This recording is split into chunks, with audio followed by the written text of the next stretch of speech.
Welcome. Baruch atah Adonai Eloheinu melech haolam asher kitshanu b'mitzvotav v'tzivanu la'asok b'divrei Torah. And of Amen. course, thank you. And of course, today we are going to be looking at Torah Temimah. That is, yes. So let me go in there. I'm hoping that you can see what's going on here. All right.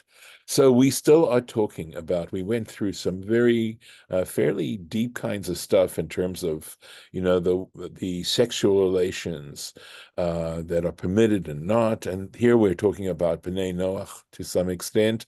That is to say that these are considered universal kinds of laws, that these are human as human beings, not necessarily as Jews towards the divine. And so these apply to all humanity here, because God is, we're talking here about the creation of Adam and Eve. So, v'hayu lebasar echad, and they, that is the man and the woman, should become one flesh. V'af bat Noach shezinta nehereget. And this says that even a non-Jewish woman, a daughter of Noah, a descendant of Noah, female descendant of Noah, who has prostituted herself, nehereget, is executed. And I think the real point that we need to make here is not that we need to be running around executing people, but just for the Torah trying to inform us about how serious it is that prostitution is something, and not just prostitution, because here zinta basically means to have multiple partners, that kind of idea, or to have a partner beyond her husband. That it's a serious thing, and of course the natural thing is not to try to consider it a serious thing. And so the Torah is trying to help us actualize what it is to be a human being. So you can either agree or you can disagree, but at least that's where the Torah is coming from, and trying to put it in a way that we'll realize that at least from the Torah's perspective, this is a serious thing. And if I were to give any rationale behind it, I would say that in some sense, and we may have mentioned this before, that the ability to procreate is such an incredible thing when you think about it, that just doing it, and of course it needs to be pleasurable, but nevertheless, just to do it for the sake of pleasure and with nothing else in mind other than the pleasure seems to be a great act of lack of appreciation. So. And that's not to say that Judaism says, that having those close relations between a husband and a wife, not necessarily for the sake of procreation, because as a matter of fact, contraception is permissible, but nevertheless needs to be within the bounds of marriage. For afal pi dichtiv, and despite the fact that it says in the verse, Al ken ya'azev ish, therefore a man should depart. And this ya'azov is going to be something that the Torah Temimah is going to explain, doesn't mean the normal thing. He's going to say it actually. And although it says a man should leave his home, right, his parents, ish velo isha, and we understand that to mean a man and not a woman. So in other words, perhaps we'd like to argue that this doesn't apply. Ketiv batre, but it says right afterwards, it's written right afterwards, v'hayu levasar echad. Then it says, they shall be, right, echad. Hadar arvin hukra. So that what's happened is that the kra, scripture, has now combined them. In other words, both men and women are included in this particular statement. And we can no longer just depend on this ish velo isha, man and not a woman. And let's take a look here, what he has to say. Nun vav, here we are. Okay.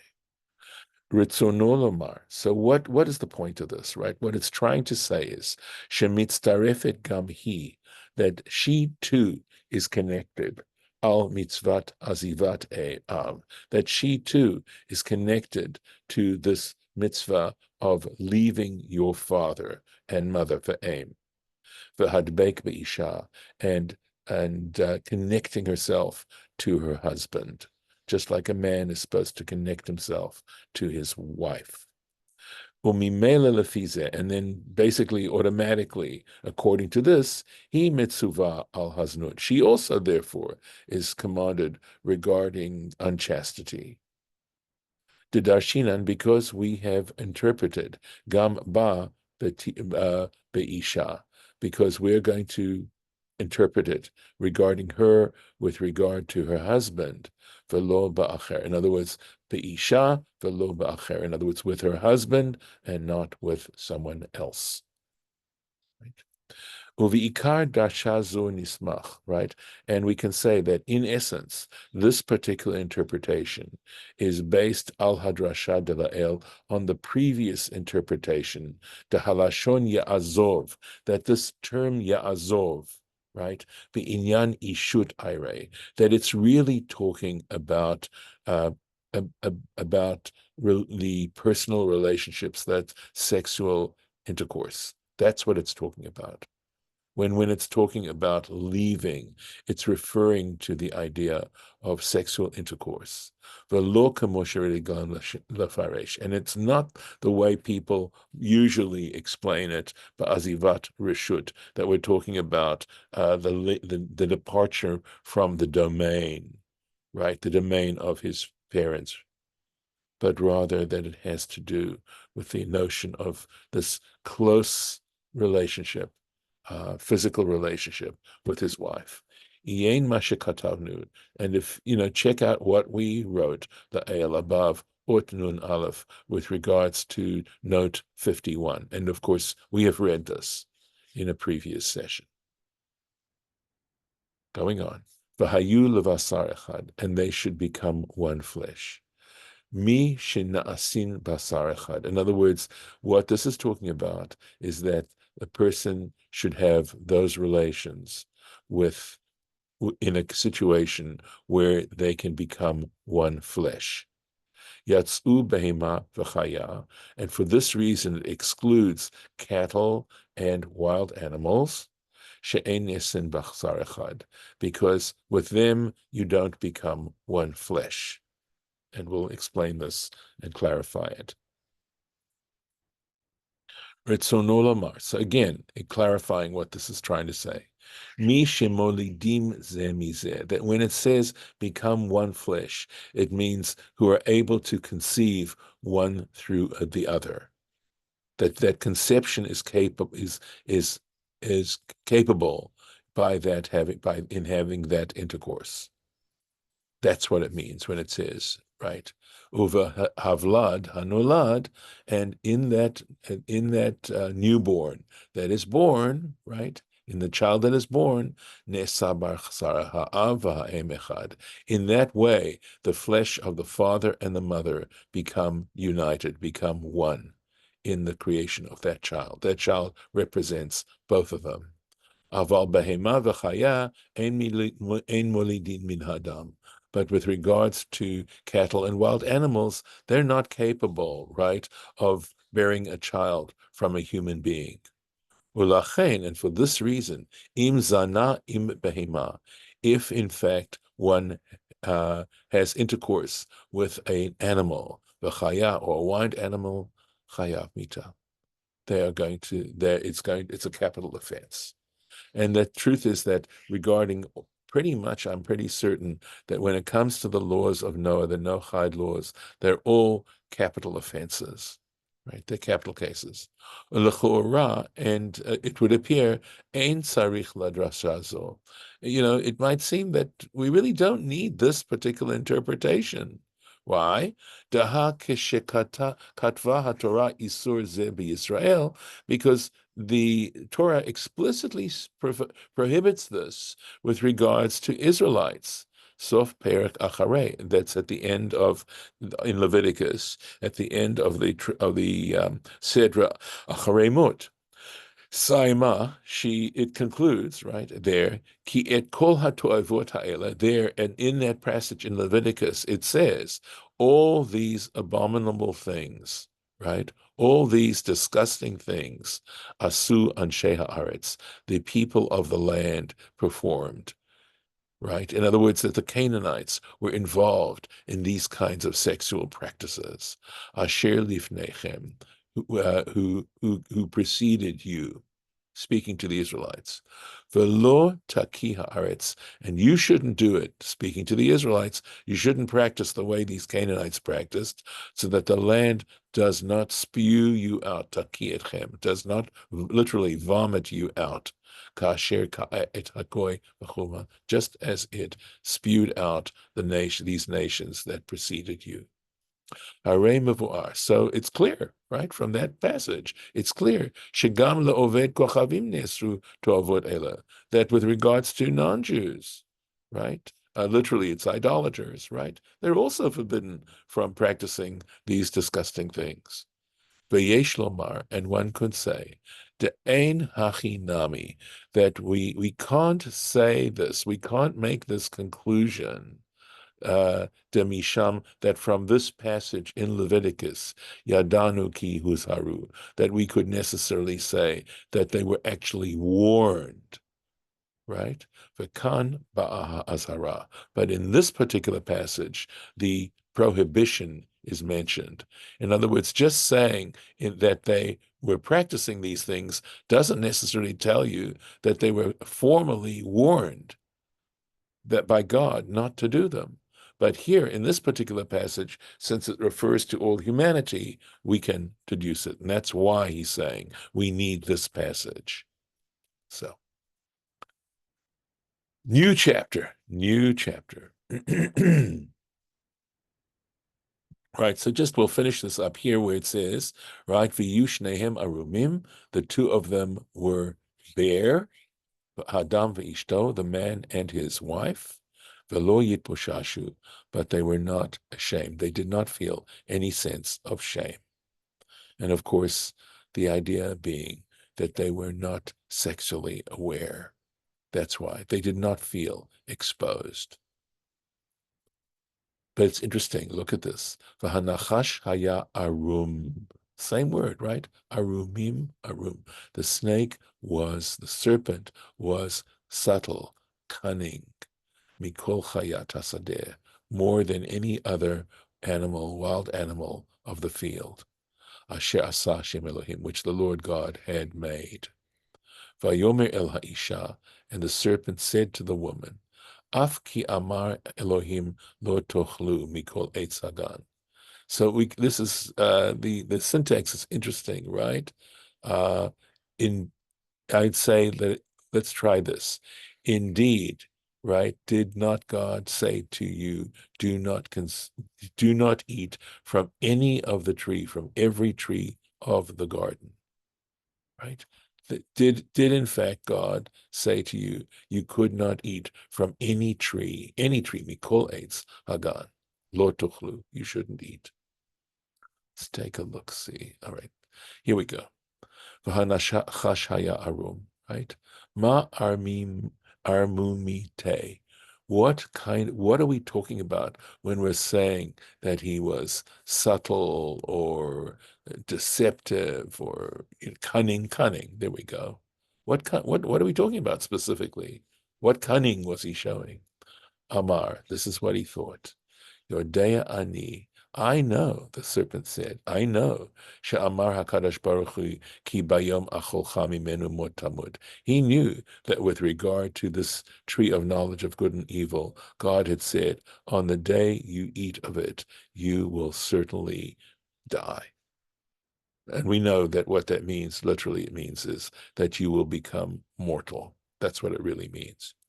Hare ani, the serpent again, thinking, behold, in fact, ani holech umerameh bahem.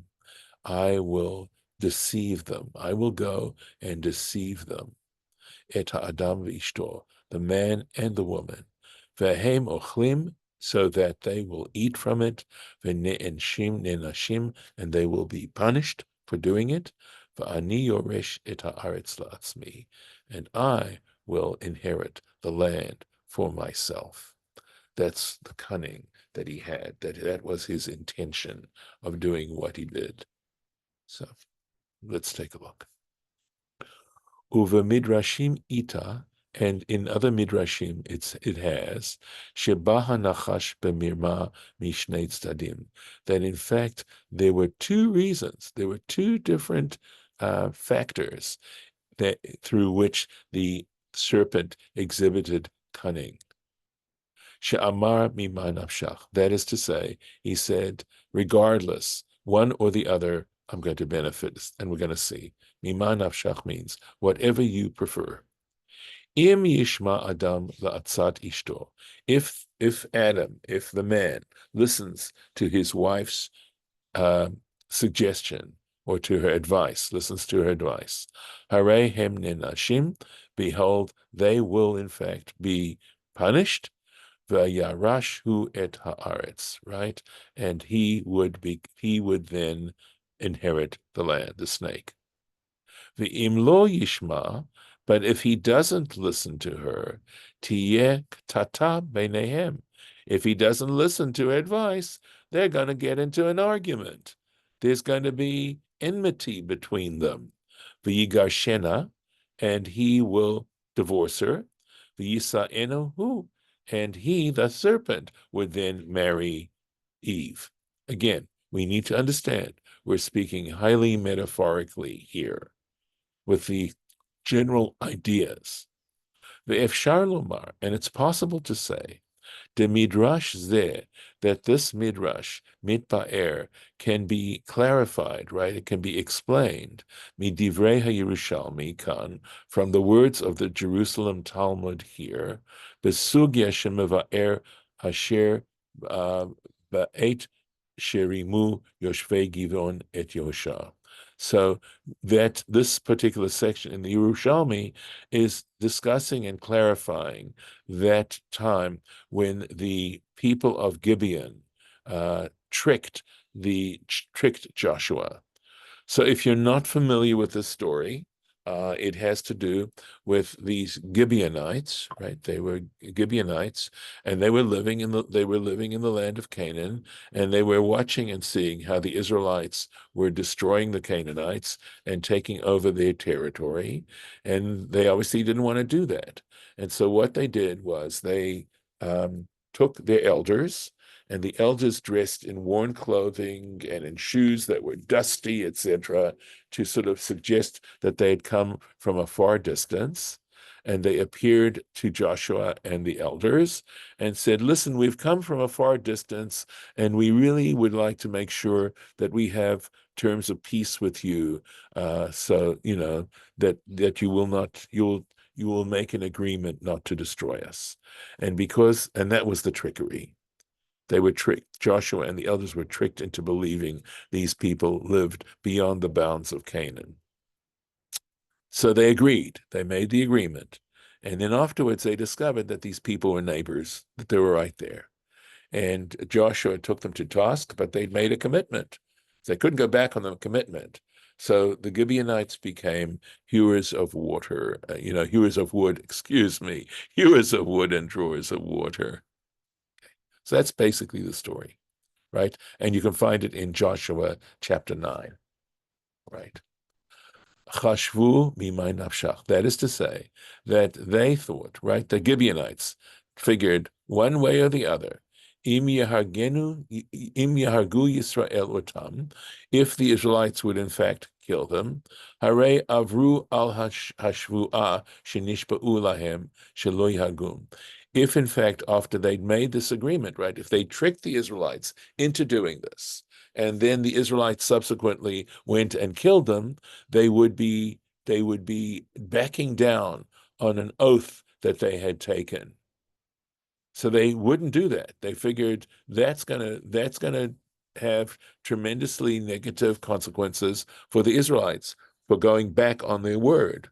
That's a serious offense. The im yikaimum. And on the other hand, if they would let them survive, if they would allow the Gibeonites to live, harei avru al mitzvat HaKadosh Baruch Hu, and in that case, they have transgressed the commandment of the Holy One, blessed be He, she'amar hacharem tacharimem, who had told them they must certainly destroy them. So one way or the other, now the Israelites were going to commit a trespass. Velo tichrot lihem brit. Right? It says this is a continuation of what God is telling them, that they should not make an agreement with these people. Now, let me keep going, because obviously this raises issues for us nowadays, right? Uvein kach, and one way or the other, right? Hem ne'enamshim, the Israelites would be punished, anu yorshim et haaretz, and we will then take over the land. So this is the parallel that Torah Temimah is bringing to our attention between what the snake did and what the Gibeonites did. That they both sort of held the same mima nafshach argument. One way or the other, they would benefit from this trickery. Umasmich kol zeh halashon shebiyushua sham. And it bases all of this, the Yerushalmi bases all of this on the language, the terminology that is there in the passage, in the Joshua passage.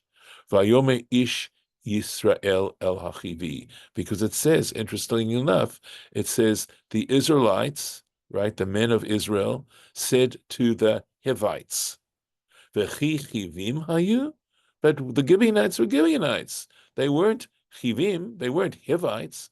V'alo Amoriyim hayu. In fact, the Gibeonites were from the larger tribe of Amorites. They weren't Hivites, they were Amorites. Ela sha'asu maseh chivi. But in fact, what they had done was the actions of the chivi, right? So chivi could be Hivites, but as Torah Temimah explains, nachash mitargaminan, that the word nachash, the word serpent in Hebrew, in Aramaic is chivya. So we see the play on words here. So in other words, they were referred to as Hivites in the text, in the biblical text, because they practiced like the serpent. Umevi al zeh hadrasha hahuv'a lefanenu. And in that context, the Yerushalmi brings this passage that we just read about how the snake argued one way or the other he would succeed if he tricked the Israelites. Vehine k'moshe mevu'ar lefanenu, and just as explained before us, ein hamashal doneh lenishal, right? That on the one hand, the metaphor doesn't exactly or the parable doesn't exactly match the thing it's supposed to parallel. Why? In what way is there a difference? Sha'arei hanachash chashav rak al ta'ana achat, because if you look carefully, the serpent was only considering one argument.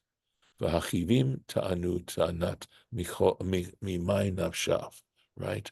Because the Hivites, on the other hand, were arguing regardless, right? Mimay nafshav. So if we look actually at this passage, right, it doesn't say mimay nafshach, right? So it just simply says, if I go and trick the man in this one and his wife, they will eat, they'll be punished, and I will, there it is in there. So it's just one thing in the Yerushalmi there. But as we argued, right, or as we discussed it, he says, the fact is that the snake could have argued both ways, right? As we explained it, and for this reason, we actually have, in other words, if you look at the language of the Yerushalmi, there's a problem, okay? Because the language of the Yerushalmi doesn't give this mimay nafshach argument that regardless, they're going to be punished, right? And it's only when we explained it that the Midrashim, right? We said uva Midrashim. There are Midrashim that say this, right? But in the Yerushalmi, it doesn't say that. And for this reason, sarich lomar, we need to say that by Yerushalmi, that in the Yerushalmi, Baha'inyan B'Kitzur, it was simply that they were discussing this briefly. They were giving a brief explanation, because there are midrashim that in fact show that both arguments, that is of the serpent and of the Gibeonites, were exactly parallel. It's only in the Yerushalmi itself where we find this problem, and we can say, look, all the Yerushalmi was doing was saying this briefly without explaining the serpent, what the serpent did in full. So I'm going to stop the share right here. And of course, this is part of the brilliance of Torah Temimah, because not only has he done his research, right? I mean, his knowledge is encyclopedic, and not only that, but he's also explaining some of the language in the Talmud and showing a way in which it is no longer a problem in harmonizing that. And with that, I will stop the recording.